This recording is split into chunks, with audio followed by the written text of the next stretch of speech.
feeling that mid-afternoon slump hit harder than usual.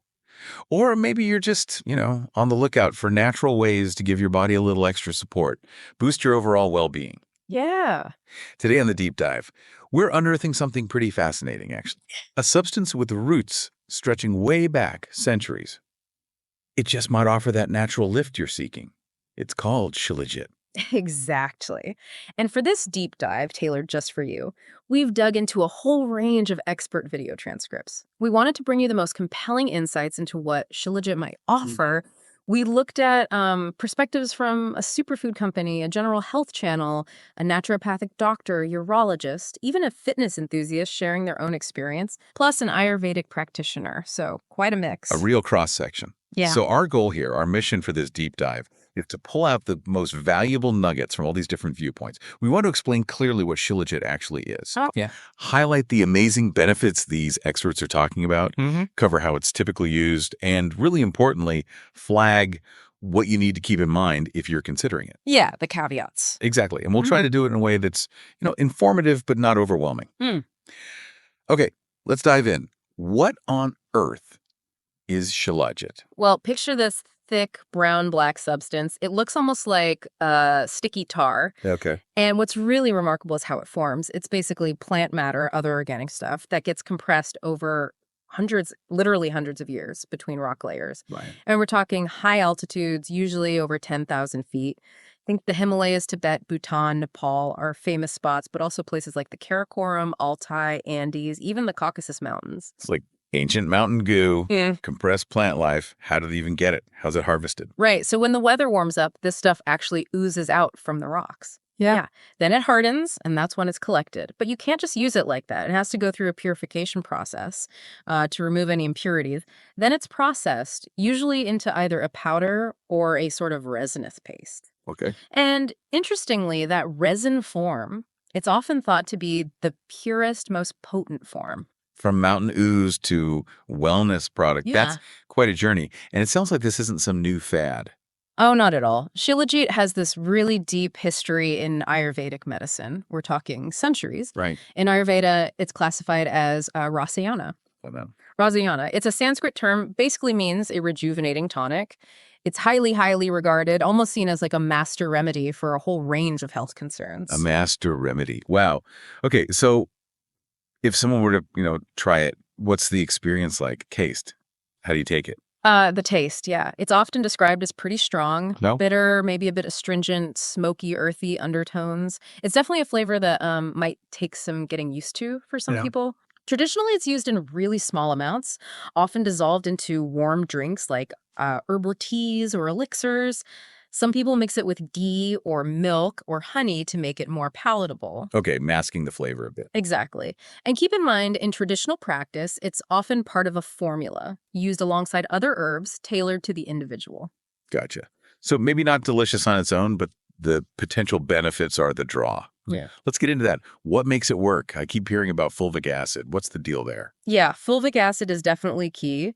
The number one thing highlighted across our sources is Shilajit's high fulvic acid content. Good quality stuff can be like 40, 50% fulvic acid. Wow. And that's what they think is really driving a lot of the therapeutic effects. You might even notice it in the color, that yellow gold to kind of copper black pigment. There's also humic acid, but usually less of it. So fulvic acid is the star player. What does it actually do in the body? Well, think about what it does for plants first. It's crucial for helping plants absorb nutrients. Its molecules are small, so it basically acts like a carrier, transporting minerals to the roots, stems, leaves. And here's the really cool part. That same ability is thought to potentially help us. How so?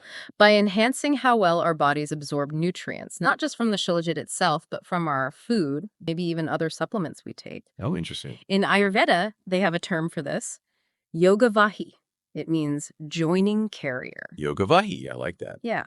So the idea is Shilajit isn't just about its own contents, but how it helps your body use everything else better, which could lead to, better energy, maybe feeling more balanced overall. Like a natural amplifier for nutrition, that makes sense. Mm. And minerals, you mentioned it's mineral rich. Yes, definitely considered a rich source of essential minerals.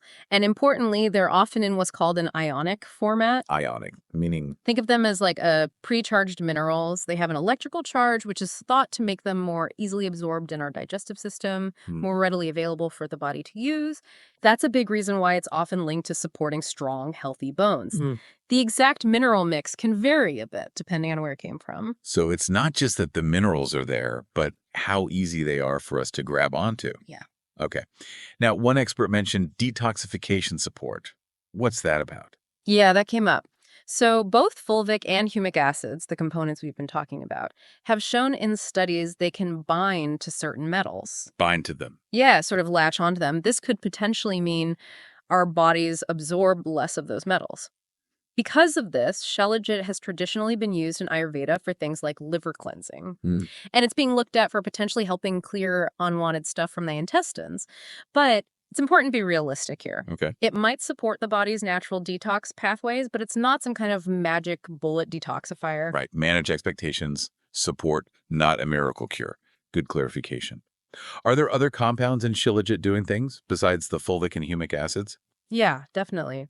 Our sources also mention some other interesting compounds like dibenzoypyrones, DBPs for short, and DBP chromoproteins, or DCPs, plus various vitamins, minerals, fatty acids, amino acids. It's quite a complex mix. It's a whole cocktail of stuff. Pretty much. While fulvic acid gets a lot of the attention, these other components are thought to contribute too, especially to its antioxidant effects. But more research is still needed to fully understand exactly what each part does. A natural symphony, then. Okay, let's talk specifics. What health benefits were really highlighted in the sources? Energy and fatigue seem like a big one. Absolutely. That came up repeatedly. Just a general feeling of having more energy, feeling more, willing to be active. Yeah. Some sources pointed to potential help for people with chronic fatigue, just an increase in vitality. There's even some animal research suggesting it boosts ATP turnover in cells. ATP, that's like cell fuel, right? Exactly, the energy currency of the cell. Yeah. And we saw one personal account describing this feeling of being more energetic, sort of internally stronger after using it consistently. Internally stronger. That's an interesting phrase. And nutrient uptake, we touched on that, but it seems key. Yes, that ability to potentially enhance how you absorb nutrients from your food, other herbs, supplements, that was consistently emphasized. It really reinforces that yogavahi, that carrier idea, helping you get more mileage out of what you're already putting in. Makes sense. What about bone health? That's a Concern for a lot of people. Yeah, there was one quite promising study highlighted. It involved postmenopausal women with osteopenia, that's thinning bones, Right. and it showed an increase in their bone mineral density after using Shilajit. The thinking is it might help regulate bone cell turnover and maybe reduce inflammation and oxidative stress, which can harm bones. Another smaller trial also showed a slight improvement in bone density in the spine and neck. Promising, yes, but again, we need more large-scale studies. Definitely. Good context. Cognitive function also came up. Brain health. Yes, there's definitely growing interest there. Some preliminary research is looking at its potential role in things like Alzheimer's disease, especially maybe combined with B vitamins. How would that work? Well, the theory involves potentially helping prevent the buildup of something called tau protein, which is linked to these conditions. And again, fulvic acid is thought to be involved Of course. through its antioxidant, anti-inflammatory effects, maybe hindering amyloid beta plaque formation too. And anecdotally, one person in our sources reported better mental focus. Fascinating. Okay, let's switch gears a bit. Testosterone and male fertility. I know that gets talked about a lot with Shilajit. It really does. It has a strong traditional reputation here, and some modern research seems to back it up. It's often used to help improve testosterone levels, sperm motility, sperm count. Any specific studies? One source pointed to a 2016 randomized controlled trial. Healthy men took a specific purified Shilajit extract, 250 milligrams twice a day for 90 days. Yeah. They saw about a 20% increase in total testosterone and around 19% in free testosterone. Pretty Significant. Wow. Now, it's worth noting that study was funded by the company making that specific extract. So, keep that in mind. Right. Always good to know the funding source. But that said, personal stories from fitness folks and others in our sources definitely echo this traditional use for male health. Okay. What else? Any other benefits popping up? Antiviral properties were mentioned? Yeah, the humic substances in Shilajit, they've been recognized in some studies for having antiviral properties. Yeah. So the thinking is it might help ease symptoms of things like the flu or common cold, runny nose, fever, that kind of thing, potentially boosting overall immunity too. Could be handy. What about feeling calmer? Anxiety, stress? Some sources suggested it might have calming effects, Hmm. possibly by promoting dopamine release in the brain, the feel-good chemical. Plus, the potassium and magnesium it contains could contribute to muscle relaxation. That sounds nice. And gut health, was that mentioned? Yep. Shilajit is reported to have a protective effect on the digestive system, maybe reducing inflammation and oxidative stress down there. It might also help with healing digestive issues, promoting regular bowel movements, preventing constipation, and just supporting a healthier gut environment overall, which, again, ties back to better nutrient absorption. It really seems like the list keeps going. Hmm. I saw mentions of weight management, menstrual health, muscle recovery, heart health, even anemia. That's right, quite a range. For weight management, the idea is it might help reduce appetite and boost energy, encouraging activity. For menstrual health, it's discussed for potentially regulating cycles, supporting hormonal balance, easing cramps. I Muscle recovery, some animal studies showed reduced fatigue, better recovery, which lined up with some personal reports. uh, Heart health, some indication it might help manage high blood pressure, support heart function, maybe help with cholesterol, but definitely caution needed there if you already have low blood pressure. Good point. And finally, anemia, its iron content, plus that absorption enhancing effect makes it potentially useful there. That is a really wide array of potential pluses. Well, But there's always a but, right? yeah. With something this potent, what are the important things to be aware of? The precautions. Absolutely crucial, this part. Number one, quality and purity. This stuff is popular, and unfortunately, that means there are a lot of low quality, even fake products out there. Oh boy. So it is vital to buy from reputable suppliers. Look for companies that provide proof of authenticity, third-party testing results, especially for contaminants like heavy metals, Why heavy metals? because raw, unprocessed shilajit can actually contain them. It comes from rocks, right? So you absolutely need the purified, processed forms. Okay, rule one. Yeah. Check your source, demand proof. Got it. What about dosage? How much is safe?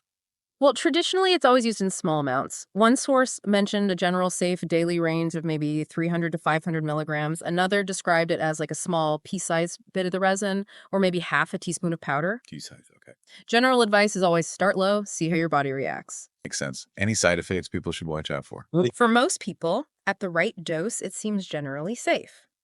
But some mild side effects have been reported, though apparently they're not common. Things like maybe some digestive upset, diarrhea, stomach ache, possibly a sore throat. Mhm. And there is a potential for it to affect blood pressure, like we mentioned, or trigger allergic reactions in sensitive individuals. Okay, so not zero risk. When should someone definitely talk to a doctor before trying it? Honestly, it's always a good idea to check with your healthcare provider or maybe a qualified Ayurvedic practitioner before starting any new supplement, including Shilajit. Right. But especially if you're pregnant, breastfeeding, have any underlying health conditions, or if you're taking other medications. And again, that caution for people with low blood pressure is important. Sound advice. Let's talk about the science again. You mentioned some studies, but what's the big picture on the research? Yeah, it's important context. While Shilajit has this incredibly long history of use, a lot of the modern scientific research, especially the human studies, is still pretty limited or in early stages. How so? Well, some studies have small numbers of participants. Maybe they don't have a proper placebo group for comparison, or like we saw with the testosterone study, there might be funding bias to consider. Right. So many of the claims you hear are based on animal studies, lab studies, in vitro, or just that traditional knowledge. They haven't all been fully confirmed by really large, rigorous human trials yet. So history is strong. Modern science is still catching up in many areas. Mhm. Understood. What about those detox claims we talked about? Should people expect some miracle cleanse? Probably not. As we said, it might support your body's natural processes, but calling it a miracle detoxifier is likely an overstatement. Be cautious of really exaggerated marketing claims. Good reminder. And finally, any practical tips dealing with that taste, preparing it? Right, the taste. We mentioned it's strong, earthy. The resin usually needs dissolving in warm water. If that's just not working for you, capsules are an option, or sometimes mix into honey. Honey might help. Could do. And just to reiterate, always make sure it's a purified source because in its raw state, it can bind those heavy metals and you Yeah. don't want to be ingesting those. Definitely not. Okay, so let's try and wrap this up. Shilajit. Ancient substance, long traditional use, some intriguing early research suggesting benefits for energy, nutrient absorption, bones, maybe brain health, male fertility, quite a list. Yeah. Buddy tea. Yeah. It's a big. Quality and purity are absolutely key. Dosage matters.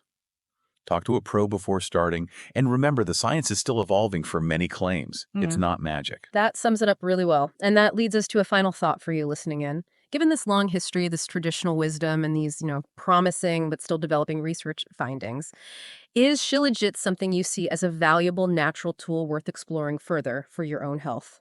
Always carefully, always with professional advice, of course. Or does the current level of hard scientific evidence make you feel like more caution, maybe more skepticism, is warranted right now in your personal wellness journey?